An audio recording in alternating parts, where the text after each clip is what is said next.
नमस्कार साथियों, आप देख रहे हैं यूपी समाचार। यहाँ पर आपको 20 मिनट में यूपी की 50 बड़ी खबरें मिलेगी, तो वीडियो को पूरा जरूर देखें। आज की पहली खबर, सीएम योगी का सख्त निर्देश, 24 घंटे में मिले मुआवजा। मुख्यमंत्री योगी आदित्यनाथ के निर्देश पर प्रदेश में आंधी, अतिवर्षा और आकाशीय बिजली से हुई जनहानि को गंभीरता से लेते हुए प्रशासन को अलर्ट मोड पर रखा गया है। सीएम ने मृतकों के परिजनों के प्रति संवेदना व्यक्त करते हुए अधिकारियों को घायलों के त्वरित व समुचित इलाज तथा सभी प्रभावितों को 24 घंटे के भीतर राहत राशि उपलब्ध कराने के सख्त निर्देश दिए हैं। यूपी में कर्मचारियों के लिए नई तबादला नीति लागू, 5 से 31 मई तक होंगे ट्रांसफर। यूपी में 16 लाख कर्मचारियों और अधिकारियों के तबादले 5 से 31 मई तक किए जाएंगे। योगी कैबिनेट ने सोमवार को 2026 से 27 के लिए तबादला नीति को मंजूरी दी। जिले में 3 साल और मंडल में 7 साल की नौकरी पूरी करने वाले अधिकारी कर्मचारी ट्रांसफर की जद में आएंगे। इसमें सरकारी सेवा में रहने वाले दंपतियों को एक जगह तैनाती मिलेगी। दिव्यांगों और गंभीर बीमारी से पीड़ित कर्मचारियों को राहत दी जाएगी। स्मार्ट मीटर का बिल अब पोस्टपेड की तरह आएगा। योगी सरकार ने प्रीपेड सिस्टम खत्म किया। यूपी में स्मार्ट प्रीपेड मीटर को लेकर बढ़ते आक्रोश और विवाद के बीच योगी सरकार ने 70 लाख बिजली उपभोक्ताओं को बड़ी राहत दी है। प्रदेश में प्रीपेड सिस्टम खत्म कर दिया गया है। अब सभी स्मार्ट मीटर पोस्टपेड मीटर की तरह काम करेंगे, यानी प्रीपेड सिस्टम। पहले रिचार्ज की व्यवस्था खत्म की जा रही है। उपभोक्ताओं को फिर से हर महीने का बिल मिलेगा। बकाया किस्तों में जमा करने की सुविधा भी दी जाएगी। मौसम विभाग ने 42 जिलों में आंधी बारिश का अलर्ट जारी किया है। यूपी में आंधी बारिश का सिलसिला जारी है। मंगलवार को लखनऊ, आगरा, प्रतापगढ़, झांसी, अमेठी, गाजीपुर और भदोही में बारिश हुई। सुबह तेज हवाओं की वजह से हल्की ठंड का एहसास हुआ। बाराबंकी, सीतापुर, अयोध्या, कानपुर, रायबरेली समेत आसपास के इलाकों में बादल छाए हैं। ललितपुर में आंधी और बारिश की वजह से खुले गेहूं क्रय केंद्रों पर रखा हजारों क्विंटल गेहूं भीग गया। लखीमपुर खीरी में बारिश की वजह से जलभराव हो गया। यूपी के 45 जिलों में आंधी बारिश का अलर्ट बांधा। चित्रकूट, देवरिया, गोरखपुर, संत कबीर नगर, बस्ती, कुशीनगर, महाराजगंज, सिद्धार्थनगर, गोंडा, बलरामपुर, श्रावस्ती, बहराइच, लखीमपुर खीरी, सहारनपुर, मथुरा, हाथरस, आगरा, फिरोजाबाद, इटावा, बिजनौर, रामपुर, बरेली, गौतम बुद्ध नगर, अलीगढ़ के आसपास। सफाई कर्मी ने कांग्रेस नेता के घर के बाहर डाला कूड़ा। मुजफ्फरनगर के खतौली में सफाई व्यवस्था और किराया विवाद को लेकर कांग्रेस नेता और नगर पालिका कर्मचारियों के बीच विवाद हो गया। नाराज सफाई कर्मियों ने कांग्रेस नेता जमील अंसारी के घर के बाहर कूड़ा डालकर विरोध प्रदर्शन किया, जिससे मौके पर हंगामा होने लगा। बताया गया है कि जमील अंसारी ने नगर पालिका के अधिशासी अधिकारी से क्षेत्र में सफाई न होने की शिकायत की थी। इसके बाद सफाई कर्मी आक्रोशित हो उठे और अन्य स्थानों से ट्रॉली में कूड़ा लाकर उनके मकान के बाहर डाल दिया। गोरखपुर में 612 करोड़ की परियोजनाओं का लोकार्पण। सीएम योगी ने कहा, बंगाल बनेगा सोनार बांग्ला। मुख्यमंत्री योगी आदित्यनाथ ने बंगाल की जीत पर कहा कि अब सोनार बांग्ला का सपना साकार होने जा रहा है। उन्होंने कहा कि बंगाल की जनता ने विकास, सुशासन और प्रधानमंत्री के नेतृत्व पर विश्वास जताते हुए स्पष्ट संकेत दे दिया है कि जो जनता की उपेक्षा करेगा और भ्रष्टाचार को बढ़ावा देगा, उसका राजनीतिक भविष्य समाप्त होना तय है। मुख्यमंत्री ने कहा कि बंगाल की जनता ने विकास विरोधी ताकतों को करारा जवाब दिया है और अब वहां सुशासन तथा प्रगति का नया अध्याय शुरू होगा। उन्होंने बंगाल के मतदाताओं का अभिनंदन करते हुए कहा कि यह जनादेश पूरे देश के लिए प्रेरणा है। यूपी को 15 दिन में मिलेगा स्थायी डीजीपी। यूपी में स्थायी डीजीपी की नियुक्ति को लेकर 19 मई को सुप्रीम कोर्ट में सुनवाई है। इसे लेकर हलचल तेज हो गई है। सीनियर अधिकारियों के मुताबिक संघ लोक सेवा आयोग यूपीएससी 15 दिनों में टॉप 3 आईपीएस अफसरों की लिस्ट यूपी सरकार को भेजेगा। उनमें राजीव कृष्ण का नाम भी शामिल होगा। योगी रविकिशन से बोले, पीएचडी गले में टांग कर घूमिए। सीएम योगी ने मंगलवार को गोरखपुर में शिक्षा मित्रों को सम्मानित किया। बढ़े हुए वेतन, 18,000 रुपए की धनराशि के चेक बांटे। योगी राज बाबा गंभीरनाथ प्रेक्षागृह में कार्यक्रम के दौरान योगी ने रविकिशन की पीएचडी की मानद उपाधि पर चुटकी ली। उन्होंने कहा, रविकिशन आए थे। कहने लगे कि आपने मुझे बधाई नहीं दी। मैंने पूछा क्यों? इस पर बोले कि पीएचडी की उपाधि मिली है। मैंने कहा वह मानद उपाधि है। फिर कहने लगे कि प्रोफेसर लिखूंगा। मैंने कहा आप प्रोफेसर लिख नहीं सकते। ये डिग्री लेकर जाएंगे तो आपको इसके नाम पर कहीं नौकरी भी नहीं मिलेगी। ज्येष्ठ महीने का कल पहला बड़ा मंगल था। लखनऊ में 1000 से ज्यादा जगहों पर भंडारे चल रहे हैं। नगर निगम में इस मंगल के लिए 348 भंडारों का रजिस्ट्रेशन है। जिलाधिकारी विशाख जी ने कैसरबाग स्थित यूपी प्रेस क्लब में यूपी वर्किंग जर्नलिस्ट यूनियन की तरफ से आयोजित भंडारे में पूड़ी बांटी। मंत्री राजभर का गनर रेप के आरोप में गिरफ्तार। यूपी सरकार में कैबिनेट मंत्री ओम प्रकाश राजभर के गनर प्रशांत राय को सोमवार को वाराणसी पुलिस ने गिरफ्तार कर लिया। प्रशांत पर युवती से 4 साल तक दुष्कर्म और गर्भपात कराने का आरोप है। पीड़ित के मुताबिक शादी का झांसा देकर आरोपी ने मुझे फंसाया, 4 साल तक संबंध बनाए, 2 बार गर्भवती हुई तो गर्भपात करा दिया, फिर गुपचुप तरीके से 25 अप्रैल को प्रयागराज में शादी रचा ली। सोशल मीडिया के दोस्त के जरिए मैंने उसकी शादी की तस्वीरें देखी।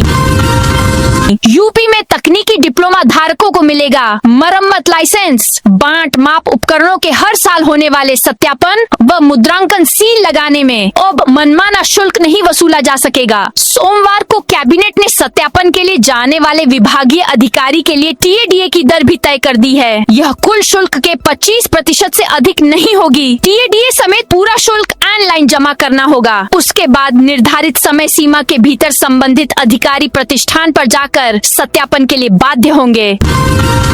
लखनऊ पहुंचे Virat Kohli black T shirt में बाहर निकले। आईपीएल के मौजूदा सीजन में शानदार प्रदर्शन कर रही पिछले सीजन की champion royal Challengers Bengaluru RCB की टीम सोमवार देर शाम राजधानी लखनऊ पहुंच गई। टीम के दिग्गज बल्लेबाज विराट कोहली, देवदत्त पडिक्कल और कोच एंडी फ्लावर भी शहर में आ गए हैं। देर रात ब्लैक टी शर्ट में कोहली एयरपोर्ट पर स्पॉट किए गए।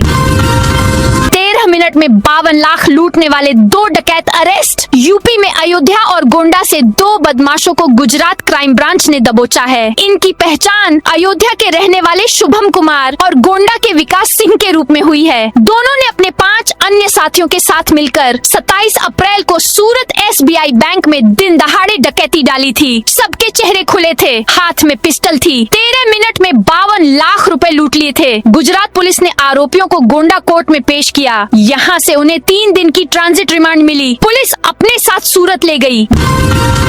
बंगाल असम नतीजों से यूपी के लिए 5 बड़े मैसेज। असम और पश्चिम बंगाल में भाजपा को प्रचंड जीत ने यूपी की सियासत में हलचल तेज कर दी है। भाजपा का जहां मनोबल ऊंचा हुआ है, वहीं सपा कांग्रेस गठबंधन के सामने नई चुनौती खड़ी हो गई है। चुनाव नतीजों ने साफ संकेत दिया है कि 2027 के यूपी चुनाव में मजबूत नेतृत्व और स्पष्ट रणनीति ही जीत दिलाएगी।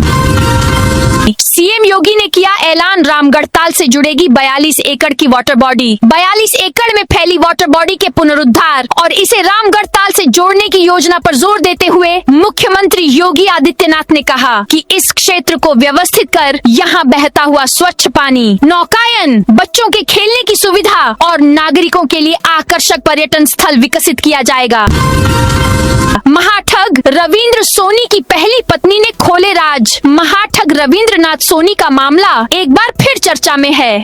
1500 करोड़ की ठगी के मामले में रविंद्र की पहली पत्नी के बयान के बाद ऐसी कई जानकारियां सामने आई हैं, जिससे महाठग के रसूख का पता चलता है। बेटी को पिता रविंद्र से मिलाने के लिए स्वाति 1 साल में 22 बार दिल्ली से दुबई गई। वह 3 से 4 दिन रुकती और फिर वापस चली आती।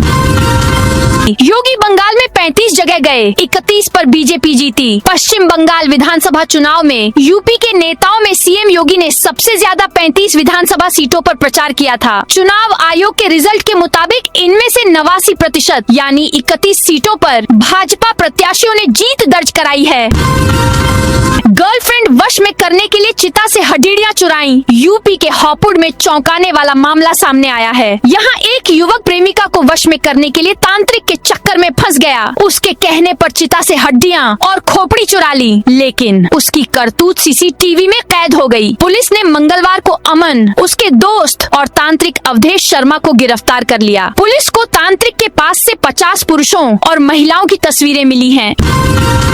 यूपी के 150 सरकारी स्कूलों में बनेंगी ड्रीम स्किल लैब। सरकारी स्कूलों के छात्र भी आर्टिफिशियल इंटेलिजेंस और रोबोटिक्स जैसी अत्याधुनिक तकनीकों को सिर्फ किताबों में नहीं बल्कि लैब में सीखेंगे। इसमें 150 राजकीय माध्यमिक विद्यालयों में ड्रीम स्किल लैब स्थापित किया जाएगा, जिससे छात्रों को भविष्य की तकनीकी दुनिया के लिए तैयार किया जा सकेगा। सोमवार को कैबिनेट से इसकी स्वीकृति मिल गई है। गंगा एक्सप्रेसवे पर खड़े ट्रक से टकराई डबल डेकर बस। संभल में गंगा एक्सप्रेसवे पर मंगलवार सुबह एक भीषण सड़क हादसा हो गया। लुधियाना से आ रही एक डबल डेकर बस खड़े ट्रक से टकरा गई, जिसमें 25 से 30 यात्री घायल हो गए। सभी घायलों को 108 एम्बुलेंस की मदद से सामुदायिक स्वास्थ्य केंद्र बहजोई में भर्ती कराया गया है।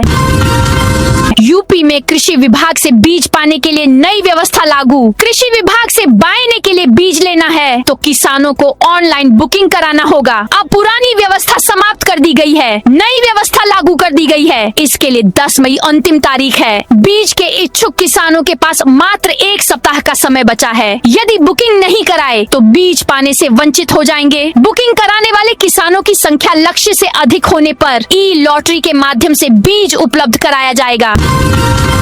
56,000 उपभोक्ताओं के प्रीपेड मीटर अब पोस्ट पेड होंगे। फर्रुखाबाद जिले में 56,000 बिजली उपभोक्ताओं को बड़ी राहत मिली है। प्रदेश सरकार ने प्रीपेड मीटरों को वापस पोस्ट पेड में बदलने का आदेश जारी किया है। इससे अब उपभोक्ताओं को रिचार्ज खत्म होने पर बिजली गुल होने की समस्या का सामना नहीं करना पड़ेगा। जिले में करीब 56,000 उपभोक्ताओं के घरों में लगे स्मार्ट मीटर बिना उनकी अनुमति के प्रीपेड मोड में बदल दिए गए थे।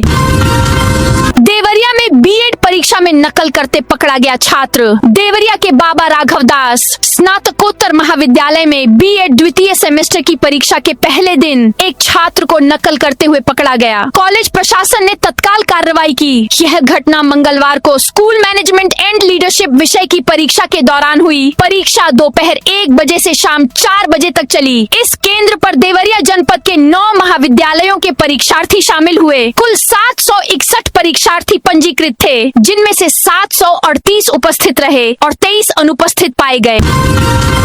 कानपुर में आईपीएल ऑनलाइन सट्टा गिरोह का भंडाफोड़। पश्चिम यूपी के विभिन्न शहरों में घूम घूम कर आईपीएल मैचों में ऑनलाइन सट्टा खिलवाने वाले जीजा साले समेत 5 सटोरियों को फजलगंज पुलिस ने अरेस्ट कर लिया है। आरोपी दादानगर स्थित कंटेनर यार्ड में ब्लैक स्कॉर्पियो में बैठकर ऑनलाइन सट्टा खिलवा रहे थे। पकड़े गए आरोपियों में से डीएलएड की पढ़ाई करने वाले छात्र के साथ मेरठ के कारोबारी शामिल हैं।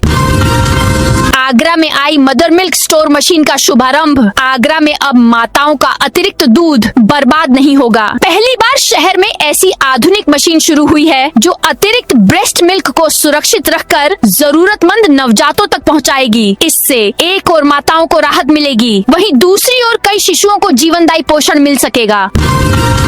भदोही में मानदेय वृद्धि पर शिक्षा मित्र सम्मान समारोह। भदोही में शिक्षा मित्रों का मानदेय 10,000 रूपए से बढ़ाकर 18,000 रूपए किए जाने के उपलक्ष्य में विकास भवन में भव्य सम्मान समारोह आयोजित किया गया। कार्यक्रम में जनप्रतिनिधियों और अधिकारियों ने शिक्षा मित्रों के योगदान की सराहना की। यह आयोजन मानदेय बढ़ाए जाने के उपलक्ष्य में किया गया, जिसमें जिले भर से आए करीब 400 शिक्षा मित्रों ने भाग लिया।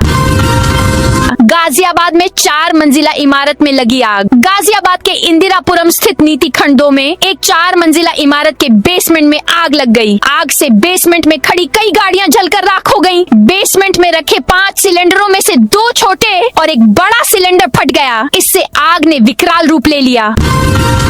महाराजगंज में बदलते मौसम से बड़ी मरीजों की संख्या। महाराजगंज के जिला अस्पताल में बदलते मौसम का असर लोगों के स्वास्थ्य पर दिख रहा है। सर्दी, खांसी, बुखार, वायरल संक्रमण और पेट संबंधी बीमारियों से पीड़ित मरीजों की संख्या में लगातार वृद्धि हो रही है। ओपीडी में प्रतिदिन बड़ी संख्या में मरीज उपचार के लिए पहुंच रहे हैं। कांग्रेस प्रदेश अध्यक्ष अजय राय अस्वस्थ होने पर हवन पूजन। जौनपुर में कांग्रेस प्रदेश अध्यक्ष अजय राय के शीघ्र स्वास्थ्य लाभ के लिए मंगलवार को कांग्रेसियों ने हवन पूजन किया। अजय राय अस्वस्थ होने के के कारण लखनऊ के मेदांता अस्पताल में भर्ती हैं, जहां उनका इलाज चल रहा है। यह हवन पूजन कांग्रेस पार्टी के जिलाध्यक्ष डॉक्टर प्रमोद कुमार सिंह के नेतृत्व में पथाना गांव में आयोजित किया गया। ब्राह्मण यजमानों ने वैदिक मंत्रों के साथ हवन कुंड में आहुतियां दी। कासगंज में कृषि मशीनों औजारों पर एमआरपी टैग हो अनिवार्य। कासगंज में संयुक्त श्रमिक किसान मोर्चा ने कृषि मशीनों औजारों और खेती में उपयोग होने वाली सभी सामग्रियों पर एमआरपी टैग अनिवार्य करने की मांग की है। मोर्चा के जिलाध्यक्ष धर्मेंद्र लोधी ने इस संबंध में एक ज्ञापन उप जिलाधिकारी सुशांत सांवरे को सौंपा। यह ज्ञापन केंद्रीय कृषि मंत्री शिवराज सिंह चौहान और उत्तर प्रदेश के कृषि मंत्री को संबोधित था, जो जिला कलेक्ट्रेट पर दिया गया। सीतापुर में 12 बीघा पर चल रही अवैध प्लाटिंग ध्वस्त। सीतापुर में अवैध प्लाटिंग के खिलाफ प्रशासन का अभियान लगातार जारी है। इसी क्रम में खैराबाद कस्बे में बड़ी कार्रवाई करते हुए प्रशासन ने लगभग 12 बीघा जमीन पर की जा रही अवैध प्लाटिंग को ध्वस्त कर दिया। यह कार्रवाई कस्बे में बीसीएम अस्पताल के सामने स्थित भूमि पर की गई, जहां नियमों को दरकिनार कर प्लाटिंग विकसित की जा रही थी। प्रशासनिक अफसरों के अनुसार जमीन की अनुमानित कीमत 15 करोड़ रुपए आंकी जा रही है। पीएसआईटी में 20,000 की सिक्योरिटी मनी पर बवाल। कानपुर के भौंती स्थित Pranveer Singh institute of technology में सिक्योरिटी मनी के नाम पर 20,000 रुपए अतिरिक्त जमा कराने की मांग को लेकर छात्रों ने जमकर हंगामा किया। फीस के साथ अतिरिक्त राशि ली जाने की जानकारी मिलते ही सैकड़ों छात्र कैंपस की सड़कों पर उतर आए और कॉलेज प्रशासन के खिलाफ विरोध प्रदर्शन शुरू कर दिया। यूपी में हाई टेंशन लाइन के लिए जमीन के बदले किसानों को मिलेगा बम्पर मुआवजा। प्रदेश सरकार ने बिजली की हाई टेंशन लाइनों से प्रभावित किसानों को बड़ी राहत देते हुए मुआवजा व्यवस्था में बड़ा बदलाव किया है। अब टावर खंभे के नीचे आने वाली जमीन पर किसानों को 200% यानी 2 गुना क्षेत्रफल, चारों तरफ 1 मीटर अतिरिक्त के अनुसार का 2 गुना मुआवजा मिलेगा। जिन खेतों के ऊपर से बिजली की लाइनें गुजरती हैं, right of way slash corridor, वहां जमीन की कीमत का 30% मुआवजा दिया जाएगा। निर्णय को कैबिनेट ने स्वीकृति दे दी है। शिक्षा मित्रों को 18,000 रुपए के चेक दिए। बलिया के गंगा बहुउद्देशीय सभागार में मंगलवार को शिक्षा मित्र सम्मान समारोह आयोजित किया गया। प्रदेश के परिवहन मंत्री दयाशंकर सिंह ने दीप प्रज्वलित कर कार्यक्रम का शुभारंभ किया। इस दौरान मंत्री ने 18 शिक्षा मित्रों को 18,000 रुपए के चेक और प्रमाण पत्र वितरित किए। पूर्व विधायक नदीम जावेद ने दी 50,000 की आर्थिक सहायता। जौनपुर के खेतासराय क्षेत्र में दूल्हे आजाद बिंद की हत्या के बाद कांग्रेस पार्टी का एक प्रतिनिधिमंडल उनके बडूर गांव स्थित आवास पर पहुंचा। जिला अध्यक्ष डॉक्टर प्रमोद कुमार सिंह के नेतृत्व में इस प्रतिनिधिमंडल ने पीड़ित परिजनों से मुलाकात की और शोक संवेदना व्यक्त करते हुए हर संभव मदद का आश्वासन दिया। बाराबंकी में शिक्षा मित्रों को बड़े मानदेय के चेक बांटे गए। बाराबंकी के जीआईसी ऑडिटोरियम में परिषदीय विद्यालयों के शिक्षा मित्रों के सम्मान में एक समारोह आयोजित किया गया। इसमें राज्य मंत्री खाद्य एवं रसद सतीश चंद्र शर्मा मुख्य अतिथि के रूप में शामिल हुए। कार्यक्रम में शिक्षा मित्रों को बढ़े हुए मानदेय के प्रतीकात्मक चेक वितरित किए गए। मेरठ मेडिकल में बंदरों का आतंक। मेरठ के लाला लाजपत राय स्मारक मेडिकल कॉलेज और अस्पताल में इन दिनों बंदरों का आतंक लगातार बढ़ता जा रहा है। हालात यह हैं कि इमरजेंसी वार्ड, ओपीडी और विभिन्न विभागों के वार्डों में बंदरों की घुसपैठ से मरीजों और उनके तीमारदारों में दहशत का माहौल है। कई लोग तो अब अस्पताल के अंदर जाने से भी कतरा रहे हैं। संभल के नए डीएम अंकित खंडेलवाल ने कार्यभार संभाला। संभल के नए जिलाधिकारी अंकित खंडेलवाल ने मंगलवार को जनपद का कार्यभार संभाल लिया। उन्होंने कोषागार पहुंचकर पदभार ग्रहण किया। इससे पूर्व उनके प्रथम आगमन को लेकर जनपद और नगर पालिका परिषद संभल क्षेत्र में सभी आवश्यक तैयारियां की गई थीं। जो हिंदू हित की बात करेगा वही देश पर राज करेगा। शहर के मर्चेंट चैम्बर हॉल में आयोजित शिक्षा मित्र सम्मान समारोह में शहर के प्रभारी व उच्च शिक्षा शिक्षा मंत्री योगेंद्र उपाध्याय पहुंचे। पश्चिम बंगाल की जीत पर मंत्री ने कहा कि जो हिंदू हित की बात करेगा, महिला हित की बात करेगा, वही देश पर राज करेगा। मंत्री ने कहा कि जो लोग मुस्लिम तुष्टीकरण की पराकाष्ठा कर हिंदुत्व को चोट दर चोट पहुंचाते थे, उसकी हार है।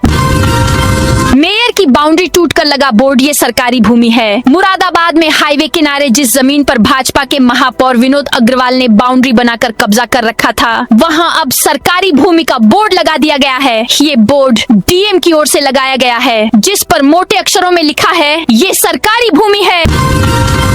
आगरा में रावली पुल पर चलती कार में लगी आग। आगरा के थाना रकाबगंज क्षेत्र में रावली पुल पर मंगलवार दोपहर को अचानक एक चलती कार आग का गोला बन गई। घटना के बाद मौके पर अफरा तफरी का माहौल बन गया और आसपास के लोग दहशत में आ गए। कुछ देर के लिए यातायात बाधित रहा।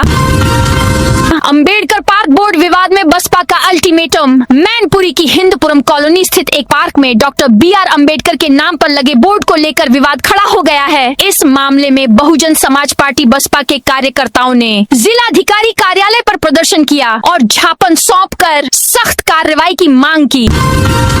यूपी के ऐतिहासिक नौचंदी मेले को लेकर नया अपडेट। मेला नौचंदी की तैयारियां अब मैदान में दिखाई देने लगी हैं। मैदान में झूले पहुंच गए हैं तथा उन्हें फिट करने का काम किया जा रहा है। बुलंदशहर की नुमाइश समाप्त हो गई है, जिसके बाद वहां से दुकानें मेरठ आनी शुरू हो गई हैं। सोमवार शाम तक काफी संख्या में दुकानों के ढांचे तैयार कर लिए गए।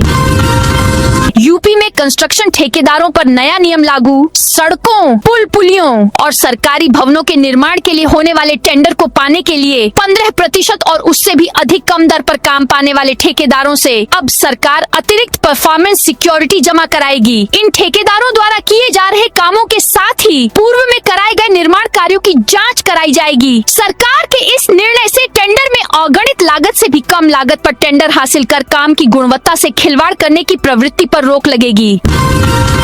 बंगाल, तमिलनाडु और केरलम के नतीजों ने बसपा की उम्मीदों पर फेरा पानी। बिहार में एक विधानसभा सीट जीतने में कामयाब रही बसपा। बंगाल, तमिलनाडु और केरलम में कोई कमाल नहीं दिखा पाई। सोमवार को हुई मतगणना में बसपा के हाथ एक भी सीट नहीं आई है। बसपा ने बंगाल, तमिलनाडु और केरलम चुनाव में प्रत्याशी उतारे थे। चुनाव के लिए राष्ट्रीय संयोजक आकाश आनंद और वरिष्ठ पदाधिकारियों को लगाया गया था। आकाश ने बंगाल में प्रचार भी किया था। हालांकि बसपा सुप्रीमो मायावती ने कोई सभा नहीं थी। फिर भी पार्टी को वोट प्रतिशत बढ़ने और कुछ सीटों पर जीत की उम्मीद थी, परंतु दोनों ही मोर्चों पर पार्टी को सफलता नहीं मिली। तो दोस्तों, यह थी आज उत्तर प्रदेश के सभी जिलों की दिन भर की ताजा और बड़ी खबरें।